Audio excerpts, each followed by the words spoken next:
Hello students. तो आपका जो 22 फरवरी है और 22 फरवरी का लास्ट यानी कि जो फोर्थ शिफ्ट का एग्ज़ाम है वो यहाँ पर समाप्त हो चुका है।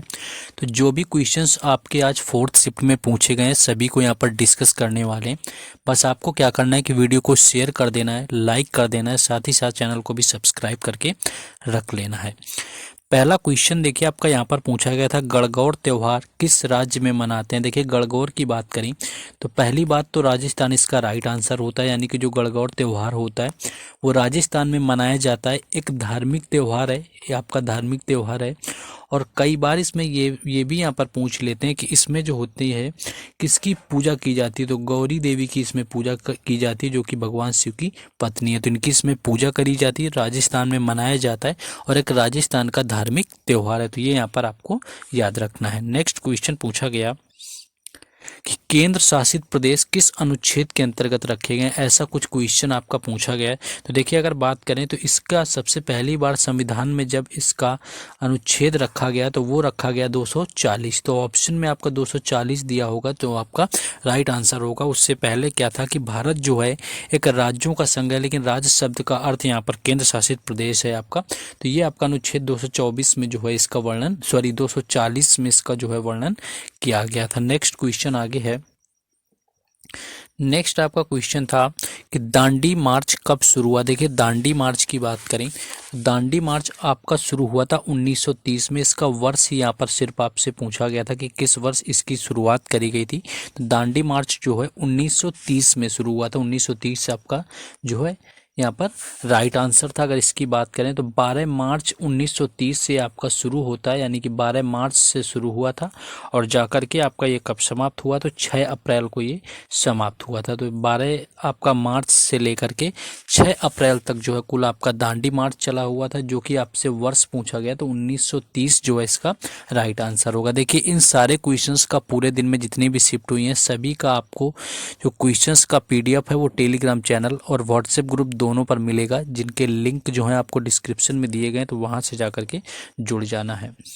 नेक्स्ट एक क्वेश्चन पूछा गया कि अभिज्ञान शाकुंतलम के लेखक कौन थे। देखिए अभिज्ञान, अगर यहाँ पर आपसे अभिज्ञान शाकुंतलम की बात करी जाए तो कालिदास इसका राइट आंसर था। कई बार ये पूछा जा चुका है पहले भी, और रिपीटेड क्वेश्चन ये है कि अभिज्ञान जो शाकुंतलम है इसके लेखक कौन है। तो कालिदास जो है इसका राइट आंसर था। नेक्स्ट क्वेश्चन पूछा गया कि संगीत नाटक अकादमी का पुराना नाम क्या था। देखिए संगीत नाटक अगर अकादमी की बात करें तो जब इसकी स्थापना करी गई थी तब इसका नाम जो रखा गया था इसे उत्तर प्रदेश नाट्य भारती का नाम दिया गया था। पुराना नाम ही आपसे पूछा गया था, जो कि इसका जो पहले नाम रखा गया था वो था उत्तर प्रदेश नाट्य भारती नाम इसको रखा गया, जिसको कब बदला गया 2 सितंबर 1969 में, यानी कि 1969 में। आपको आगे ये याद रखना है, आपसे ये भी पूछा जा सकता है कि किस वर्ष जो है संगीत नाटक अकादमी नाम रखा गया था आपका उत्तर प्रदेश नाट्य भारती का। तो ये 1969 यानी 1969 में जो है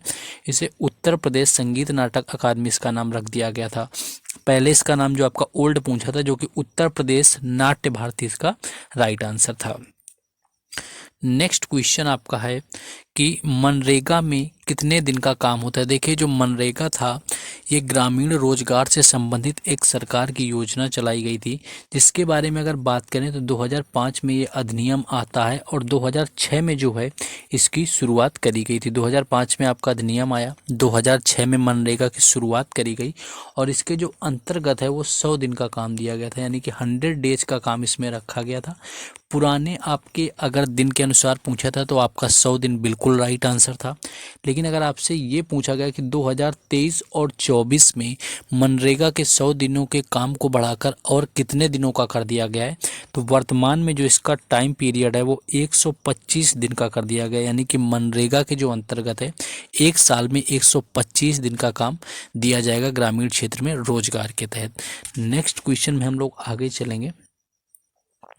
नेक्स्ट बिल्कुल आसान सा क्वेश्चन आपका पूछा गया था, जो कि फर्स्ट शिफ्ट में भी आपका ये आया हुआ था क्वेश्चन। अगर ये पूछा गया है कि कुचिपुड़ी किस राज्य का जन्मा हुआ नृत्य। देखिए कुचिपुड़ी की बात करें तो एक बार तो ये पूछा गया कि जो कुचिपुड़ी आपका नाम रखा गया है वो आपका किस जिले के गांव पर रखा गया। तो पहली चीज़ तो ये सभी को पता होता है कि जो कुचिपुड़ी है वो आंध्र प्रदेश से संबंधित है, ये सभी को पता होता है। लेकिन अगर बात करें तो आंध्र प्रदेश का एक जिला है जो कि नाम है जिसका कृष्णा जिला है। आपके आंध्र प्रदेश में कृष्णा जिला है और उस जिले में एक गांव आता है जिसका नाम है कुचिपुड़ी, और उसी कुचिपुड़ी गांव के नाम पर आंध्र प्रदेश का जो शास्त्रीय नृत्य कुचिपुड़ी उसका नाम यहाँ पर रख दिया गया। नेक्स्ट आगे देखेंगे। नेक्स्ट एक आपका यहाँ पर कुछ क्वेश्चन ये एग्जैक्ट नहीं मिल पाया। देखिए जिनका आज एग्ज़ाम था वो लोग एग्जैक्ट यहाँ पर बताएंगे कि जो महिला हेल्पलाइन जो आपका हेप्टा लोन है इसमें कितने सदस्य होते हैं। तो इसका एग्जैक्ट आंसर नहीं मिल पाया, या एग्जैक्ट क्वेश्चन आप क्या था आप लोग बताएंगे जिनका एग्ज़ाम आज 4th शिफ्ट में था। देखिए बाकी जो शिफ्टों का एनालिसिस है आप जाकर के चैनल पर देखेंगे तो आपको हर शिफ्ट का एनालिसिस मिल जाएगा, क्योंकि यहाँ पर हम कोशिश करते हैं कि आपको एनी हाउ हर शिफ्ट का एनालिसिस प्रोवाइड करा पाएँ, जिससे कि आपको आइडिया मिलता रहे। तो आपकी भी रिस्पॉन्सिबिलिटी बनती है कि चैनल को अगर आपने सब्सक्राइब ना किया और वीडियो आप रेगुलर देखते हैं तो आप सब्सक्राइब करिए, लाइक कमेंट करिए, जिससे कि हमें भी थोड़ा मोटिवेशन मिलता रहे। नेक्स्ट क्वेश्चन आ जाते हैं आगे हम लोग।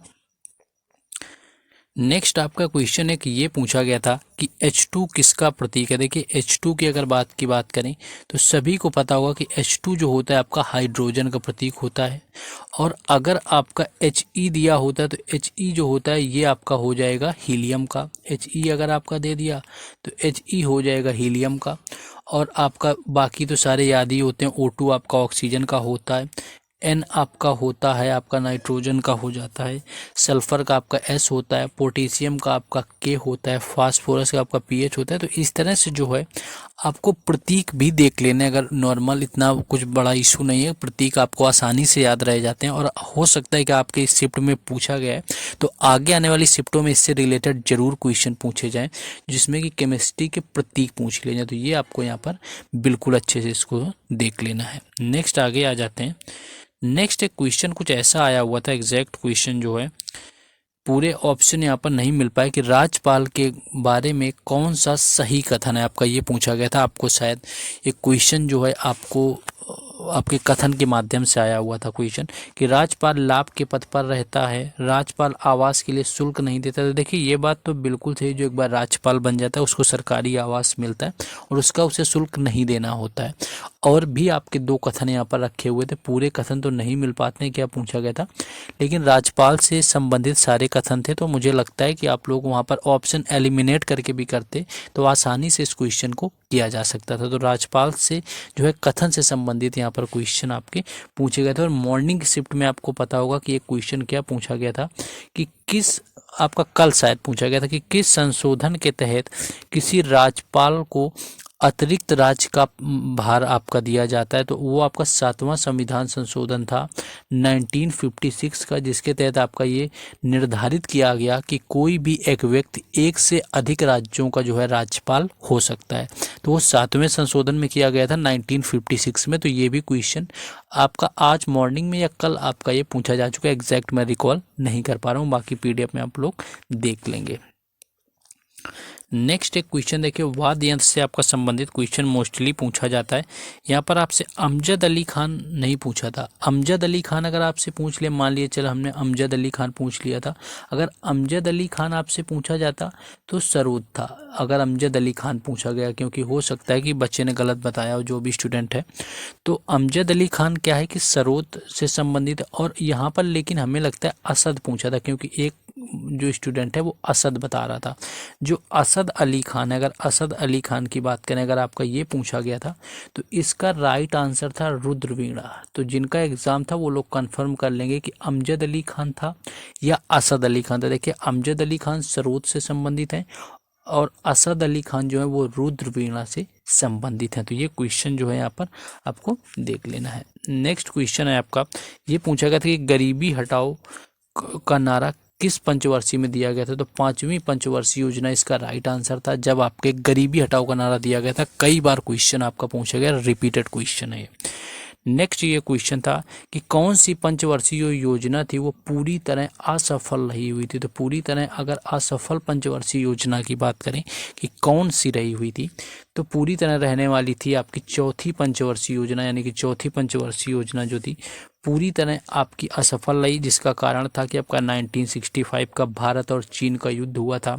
उसके बाद आपका सूखा पड़ा और अकाल पड़ने के कारण क्या थी कि आपकी चौथी जो पंचवर्षीय योजना थी ये पूरी तरह से यहाँ पर आपकी असफल रही हुई थी। बाकी एक क्वेश्चन ये था कि पहाड़ों के बीच के स्थान को क्या कहा जाता है, तो घाटी इसका राइट आंसर होगा, यानी कि जो पहाड़ों के बीच का स्थान होता है वो घाटी होता है। तो ये कुछ क्वेश्चन थे जो आज की 4th शिफ्ट में मिले थे।